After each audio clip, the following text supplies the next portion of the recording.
Hello, hello guys. Ito yung plaza ng Muruk-Murukan na medyo matagal na ito dito sa plaza ito. Maliit pa ako, plaza na ito eh. Plaza na ito.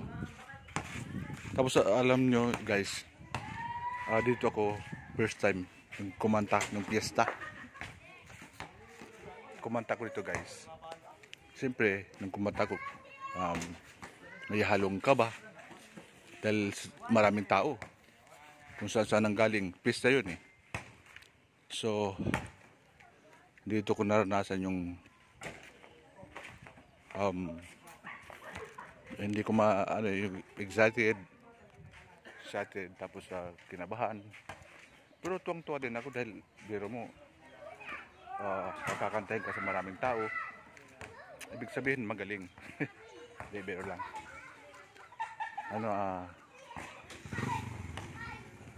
Ano lang, hilig ko lang kumanta. Pero hindi naman tama lang patulog. Hindi, okay lang.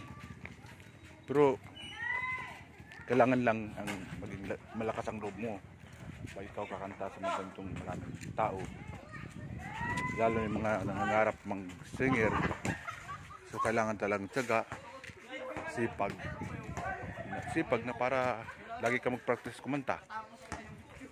Na para sa ganun, memorize mo yung kakantahin mo.